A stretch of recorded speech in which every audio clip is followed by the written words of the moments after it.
Class 12 chapter evolution और topic है आज का ब्रीफ अकाउंट ऑफ एवोल्यूशन। इस टॉपिक को हम शुरू करेंगे। ब्रीफ अकाउंट ऑफ एवोल्यूशन मतलब कि एवोल्यूशन कैसे हुआ, इसके बारे में एक छोटा सा यहाँ पे हम टाइम टेबल समझेंगे। एक्चुअल में इस ब्रीफ अकाउंट को अलग से स्टडी किया जाता है पैलियोंटोलॉजी में, और उसको हम जियोलॉजिकल टाइम स्केल यानी पृथ्वी के निर्माण से, जब से ये अर्थ बनी है तब से लेकर के अब तक की जो रिसेंट यानी आज तक की जो घटनाएं हो रही हैं, जो इवोल्यूशनरी चेंजेस हुए हैं लाइफ फॉर्म में, इवन नॉन लाइफ फॉर्म में भी, बट हम लाइफ फॉर्म की स्टडी करते हैं, उसको हम जियोलॉजिकल टाइम स्केल इस पृथ्वी के पूरे 5 अरब साल के कालखंड को अलग अलग टाइम ड्यूरेशन में डिवाइड करते हैं और उसको हम जियोलॉजिकल टाइम स्केल कहते हैं। जियोलॉजिकल टाइम स्केल का मैं एक चार्ट शेयर करता हूँ। See this chart. इस चार्ट में आप लोग देख रहे होंगे कि कैसे अलग अलग टाइम पीरियड है, पैलियोजोइक, प्रोटेरोजोइक, और इस तरह से जो सबसे मॉडर्न आपको दिख रहा होगा वो है सीनोजोइक। सीनोजोइक एरा में यानी जो मॉडर्न एरा है, इसमें बहुत सारे आपको नए नए एनिमल और प्लांट की इवोल्यूशन साइड में चार्ट में दिख रहे होंगे। तो ये जो इवोल्यूशन का पीरियड आप चार्ट में देख पा रहे हैं, इसी से पता चलता है कि कैसे लाइफ इवॉल्व हुई। कहानी शुरू होती है आज से 2000 मिलियन ईयर एगो यानी 2 अरब साल पहले, क्योंकि उसके पहले तक तो लाइफ एग्जिस्ट ही नहीं करती थी। मैंने कहानी आपको सुनाया था कि कैसे ओरिजिन ऑफ लाइफ हुई होगी। तो आप इन चार्ट्स में यही देख पा रहे होंगे कि आज से 2000 साल पहले जो पहली लाइफ, सिंगल सेल की लाइफ बनी, वो धीरे धीरे इवॉल्व होना शुरू होती है। शुरू का इवोल्यूशन बहुत स्लो है, और फिर आज से लगभग 65 मिलियन ईयर पहले रेप्टाइल्स का युग जैसे ही फिनिश होता है, उसके बाद खूब तेजी से इवोल्यूशन शुरू हो जाता है। तो इसी कहानी को हम ब्रीफ अकाउंट ऑफ इवोल्यूशन कहते हैं।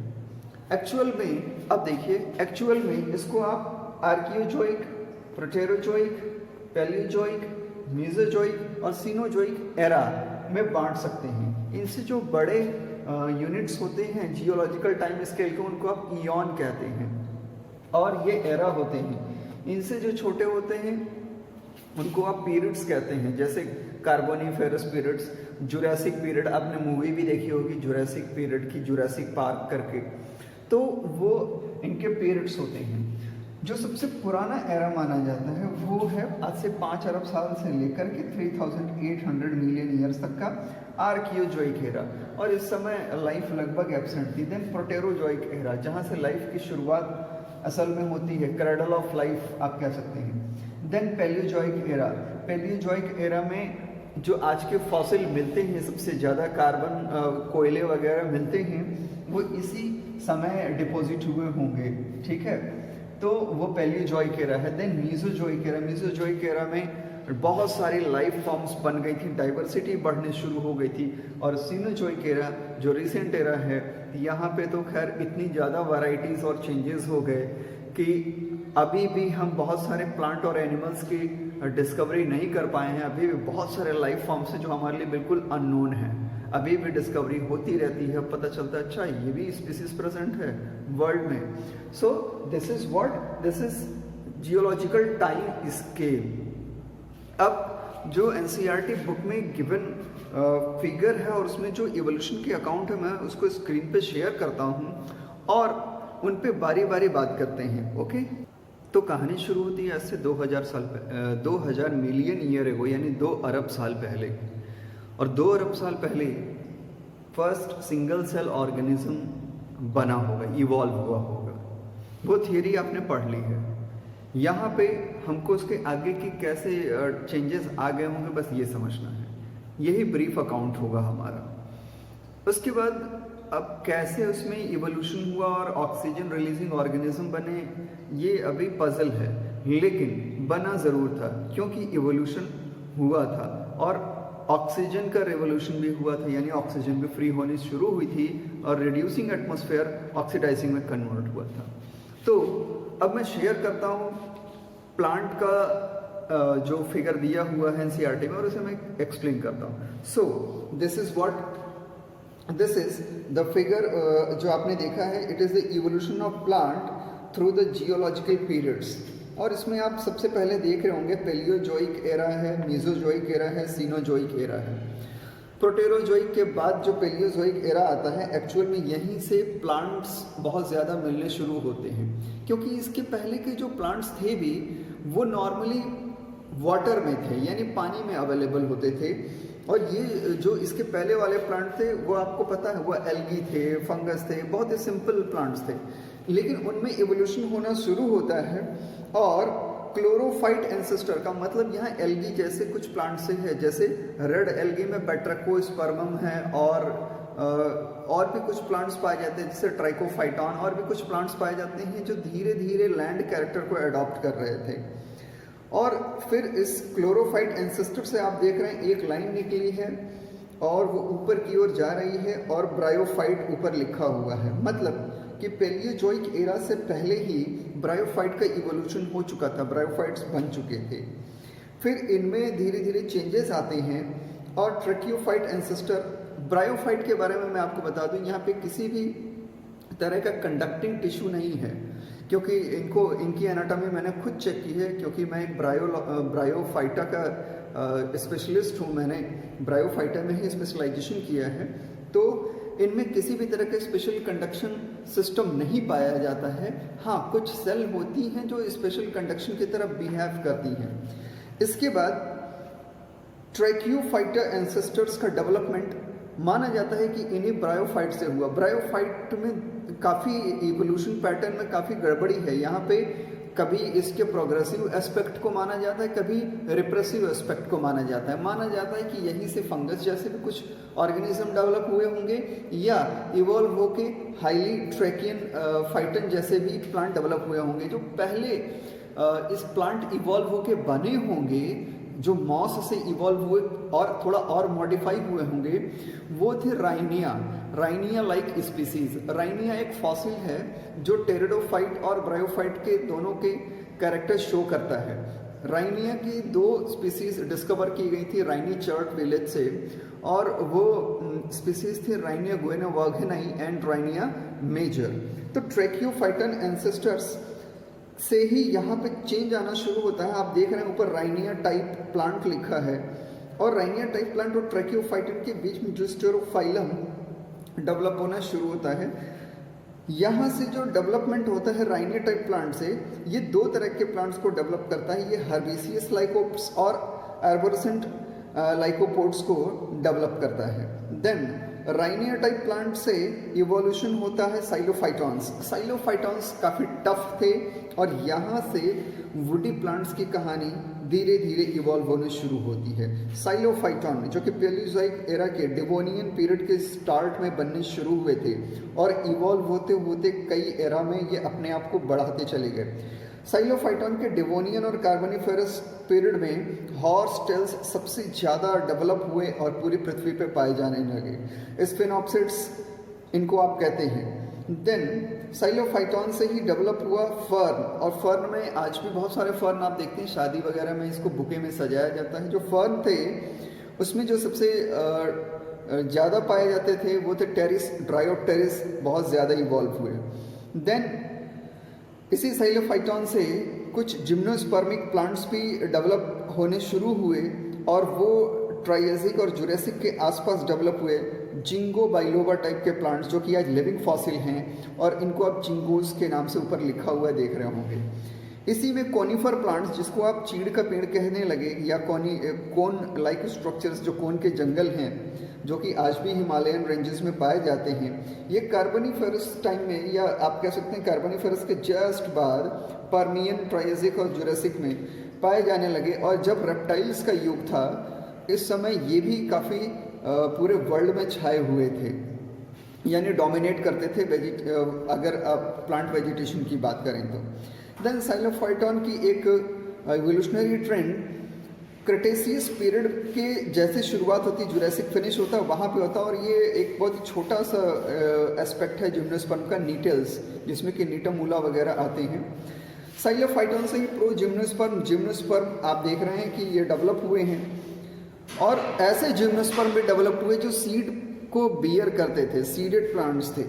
और सीड फर्न यहीं से, यानी हेट्रोस्पोरी वाले जो आपने कैरेक्टर, तो ये जो फर्न थे जिसमें कि सीडेड स्ट्रक्चर्स आपको देखने को मिलते हैं, इन्हीं से साइकेड्स का डेवलपमेंट हुआ। साइकस की स्पीसीज आज बहुत सारी देखने को मिलती हैं, आप गार्डन में आजकल उसे लगाने का शौक हो गया, ट्रेंड हो गया है। और साइकेड्स भी वही कोनिफर्स के साथ ही इवॉल्व हुए और आज तक पाए जाते हैं। इसीलिए ये लिविंग फॉसिल की कैटेगरी में है, क्योंकि अब ये बहुत कम बचे हैं। कुछ स्पीसीज तो ऐसी हैं जो सिंगल जीनस और सिंगल स्पीसीज के साथ बची हुई हैं। अभी तक फ्लावरिंग प्लांट्स का डेवलपमेंट नहीं हुआ था, लेकिन सीड फर्न से ही क्रिटेशियस पीरियड के मिडिल में फ्लावरिंग प्लांट्स बनना शुरू होते हैं। हालांकि कुछ फ्लावरिंग प्लांट थोड़ा पहले भी दिखे थे, जुरासिक खत्म होने पे ही दिखने शुरू हो गए थे, बट क्रिटेशियस पीरियड में इजीली दिखने शुरू हुए थे। और यहाँ से इवोल्यूशन होता है एंजियोस्पर्म प्लांट्स का, dicots and monocots. So this is about the plant evolution. अब जो दूसरा फिगर एनसीईआरटी में गिवन है, मैं उसको भी शेयर करता हूँ। वो एनिमल्स के इवोल्यूशन का, स्पेशली वर्टिब्रेट के इवोल्यूशन का। टोटल एनिमल्स की बात नहीं की गई है वहाँ पे। उसके लिए मैंने जो शुरू में जियोलॉजिकल टाइम स्केल शेयर किया था, उसमें पूरी लाइफ आपको दी हुई है। आप पॉज करके उसे देख सकते हैं, डाउनलोड करके बार बार रिपीट करके देख सकते हैं, स्क्रीनशॉट कर सकते हैं। तो शुरू करते हैं बिना देर किए। सेकंड जो एनिमल्स का इवोल्यूशन है, शेयर करता हूँ वर्टिब्रेट का। सो दिस इज अबाउट, ये फिगर जो आप देख रहे हैं 350 मिलियन ईयर्स से लेके रिसेंट टाइम तक का है, और ये वर्टिब्रेट के इवोल्यूशनरी ट्रेंड को दिखा रहा है। So by the time of 500 million years ago, invertebrates were formed and active, but उनका इवोल्यूशन काफ़ी स्लो था, बहुत धीरे धीरे इवॉल्व हो रहे थे। माना जाता है कि आज से 350 million year ago jawless fishes, या आप ऐसी मछलियाँ बनी जिनमें जॉज नहीं होते थे। फिर वो लगभग आज के 300 मिलियन ईयर पहले कन्वर्ट होते होते अर्ली रेप्टाइल्स में कन्वर्ट हुए। वो फिशेस पहले एम्फीबियंस में कन्वर्ट हुए और फिर धीरे धीरे एम्फीबियन से रेप्टाइल बने। अभी कुछ साल पहले साउथ अफ्रीका में एक फिश देखने को मिली, 1938 में इस फिश को कैप्चर किया गया था। इसका नाम कोएलेकैंथ था, और माना जाता था कि ये पूरी तरह से एक्सटिंक्ट हो चुकी है, बट ये मिल गई। और यहाँ पे एक बहुत ही अचानक से मिलने वाली चीज़ थी, जो कि अनएक्सपेक्टेड थिंग थी, तो इवोल्यूशनरी ट्रेंड को समझने में थोड़ी हेल्प भी मिली। These animals called lobophinns evolved into first amphibians। तो माना जाता है कि इनसे पहली बार एम्फीबियंस बने। और एम्फीबियन ऐसे ऑर्गेनिज्म थे जो पानी में भी रहते थे और वाटर के कैरेक्टर्स को भी, वाटर पे भी रहते थे और लैंड कैरेक्टर्स को भी अडॉप्ट किया, यानी दो तरह की लाइफ जीते थे। इसीलिए इनका नाम एम्फीबियंस हो गया। और यहाँ से शुरू होता है लैंड एनिमल्स का डेवलपमेंट, जो कि इस फिगर में आपको देखने को मिल रहा है। अभी तक आप देख रहे हैं एम्फीबियंस तक की कहानी यहाँ पे नहीं है, इसके रेप्टाइल के आगे की कहानी यहाँ दिख रही है। तो इस फिगर में शुरू होता है स्टोरी। माना जाता है कि इनके कोई स्पेसिमेन तो अभी प्रेजेंट नहीं है, लेकिन these are the ancestors of modern day frogs and salamanders. कौन? ये जो एम्फीबियंस डेवलप हुए और जो ये फिश मिली है coelacanth. Now amphibians evolved into reptiles, ये आपको देखने को मिल रहा होगा। इसमें 350 मिलियन ईयर एगो पहले एक अर्ली रेप्टाइल बना है जो कि एक्सटेंट हो चुका है। रेप्टाइल्स की खास बात ये थी कि ये जो एग ले करते थे वो काफ़ी टफ शेल के साथ, उनकी शेल बहुत हार्ड होती थी और वो कहीं भी डिज़ोल्व नहीं होती थी, काफ़ी लंबे समय तक रहती थी। इसलिए ये इनके सर्वाइवल के चांस बहुत ज़्यादा हो गए और ये बढ़ते चले गए। बाद में यही बढ़ते बढ़ते मॉडर्न डे के टर्टल, टॉर्टोइस और क्रोकोडाइल्स में प्रेजेंट रह गए। हालांकि इनके पहले वाले जितने भी एम्फीबियंस बने इवन रेप्टाइल्स भी बहुत सारे गायब हो चुके हैं, एक्सटिंक्ट हो चुके हैं, और इनके नाम बात आप अभी बहुत अच्छे से जानते हैं, उनको हम लोग डायनासोर्स भी कहते हैं। तो इस चार्ट में आगे बढ़ते हैं। 350 मिलियन ईयर एगो से जो रेप्टाइल था उससे दो तरह के रेप्टाइल्स बने। पहले हैं सॉरप्सिड्स और दूसरे हैं सिनैप्सिड्स। सिनैप्सिड्स पे आप देख रहे होंगे कि सिनैप्सिड्स इवॉल्व होता है और यहाँ से भी मैमल्स की शुरुआत होती है। पेलिकोसॉरस जो कि गायब हो चुके हैं, थेरैप्सिड्स ये भी गायब हो चुके हैं, और ये इवॉल्व होते होते आज की मॉडर्न मैमल, जो शुरू में मैमल बने होंगे काफ़ी छोटे बने होंगे, श्रीव्स, हर्ब्स, बहुत छोटे छोटे एनिमल्स बने होंगे, और धीरे धीरे इवॉल्व होकर मॉडर्न डे मैमल्स की तरह हो गए। इन नेक्स्ट 200 मिलियन ईयर्स यानी अगले 200 साल में तो एकदम से इवोल्यूशनरी चेंज आ गया, and reptiles of different shape and sizes dominating the earth आप जानते भी हैं, ठीक। और कुछ एनिमल्स, कुछ रेप्टाइल्स वापस पानी में चले गए, उन्होंने वाटर के कैरेक्टर को ही एब्जॉर्ब कर लिया। इक्थियोसॉरस को माना जाता है कि वो पानी में रहने वाला रेप्टाइल बन गया। इसी तरह से एक फॉसिल मिला था आर्कियोप्टेरिक्स, आपको पता है, उसने एक ऐसा कैरेक्टर दिखाया कि रेप्टाइल से ही बर्ड का इवोल्यूशन हुआ। तो वर्टिब्रेट का इवोल्यूशन ये पूरी तरह से चार्ट आपको दिखा रहा है। देन सॉरप्सिड्स की बात करें तो सॉरप्सिड से 270 मिलियन ईयर एगो परमियन के आसपास ये टर्टल्स का बना, और आज भी टर्टल पाए जाते हैं। देन आगे बढ़ते हैं, Permian period 250 million year ago पहले थिकोडोंट्स पाए जाते थे, रेप्टाइल्स, जो कि अब एक्सटिंक्ट हो चुके हैं। आगे बढ़ते हैं, लगभग 230 मिलियन ईयर एगो पहले चाउटेरस, जो आज भी प्रेजेंट हैं, देखने को मिल जाते हैं। फिर सॉरप्सिड्स में ही आगे बढ़ते हैं, 160 से 70 मिलियन ईयर एगो पहले एपोडा यानी रेप्टाइल्स इवॉल्व हुए, और जो स्नेक है वो इवॉल्व हुए, साथ में लिजर्ड, जो 4 पाँव वाले लिजर्ड्स थे वो भी इवॉल्व हुई सेम ड्यूरेशन में। अब दूसरी साइड जहाँ पे कि 250 मिलियन ईयर एगो पे थिकोडोंट्स बने, क्योंकि इसके पहले वाले कोई भी थिकोडोंट ऑर्गेनिज्म नहीं थे। थिकोडोंट में इवोल्यूशन होना शुरू हुआ, और ट्राइजेसिक पीरियड में थिकोडोंट्स में अचानक से कुछ चेंजेस आने शुरू हुए। तो ट्राइजेसिक पीरियड में क्रोकोडाइल के एंसेस्टर्स बने, और उनसे मॉडर्न क्रोकोडाइल बने जो आज भी प्रेजेंट हैं। दूसरी जो इसकी लीनिएज बनी, उसने डेवलप किया कुछ बड़े रेप्टाइल्स को, जिन्हों आप डायनासोर कहते हैं, वो एक्सटिंक्ट हो चुके हैं। और इसी इवोल्यूशन के पीरियड में, जुरासिक पीरियड में, यानी 150 मिलियन ईयर एगो के आसपास, बर्ड जैसे कैरेक्टर, जो कि आप फॉसिल में ऑलरेडी पढ़ चुके हैं, बने। तो ये इवोल्यूशनरी ट्रेंड था। और जो सबसे बड़े रेप्टाइल्स थे, ये जुरासिक पीरियड में पूरी धरती पे राज करते थे। इनमें से जो सबसे बड़ा था, बिगेस्ट वन, उसका नाम था टायरानोसॉरस रेक्स। ये 20 फीट ऊंचा था, और इसके दांत डैगर के जैसे थे, काफ़ी भयंकर थे, बड़े बड़े थे ना। About 65 million year ago dinosaurs suddenly disappear from the earth, अचानक से गायब हो गए। शायद कोई बहुत बड़ी चेंज आई होगी क्लाइमेट में, या कुछ ऐसा घटना हुआ होगा। बहुत सारी इसके पीछे कहावतें हैं। और इस तरह से यहाँ से ये छोटा सा एरा समाप्त होता है, और रेप्टाइल्स भी इनके साथ समाप्त हो जाते हैं। फिर इसके बाद सीनोजोइक एरा, जो कि आज मैमल्स का एरा कहा जाता है, इवॉल्व हुए। फिर आप देखते हैं अमेरिका के जंगलों में, अफ्रीका के जंगलों में, और ऑस्ट्रेलिया में बहुत अलग अलग वैरायटीज़ देखने को मिलती हैं। इवन इंडिया में भी पहले खूब सारी वैरायटीज़ होती थी, अब पॉपुलेशन ह्यूमन की ही बहुत ज़्यादा हो गई है, जंगल तो गायब हो रहे हैं। So this is about the development और ब्रीफ अकाउंट ऑफ इवोल्यूशन। इसी तरह से कुछ मैमल्स वापस पानी में चले गए। ऐसे मैमल्स में से व्हेल, डॉल्फिन, सील और सी काउ टाइप के कुछ एनिमल्स हैं। So this is about the simple account of evolutionary trend, और you can say the time duration during which different eras और different time during which different life forms are evolved. और इसी को हम कहते हैं जियोलॉजिकल टाइम स्केल। बने रहिए मेरे साथ, देखते रहिए। मैं क्वेश्चंस पूछूंगा, आंसर देने वाले को बुक डोनेट करूंगा, sure and certain. Thank you very much.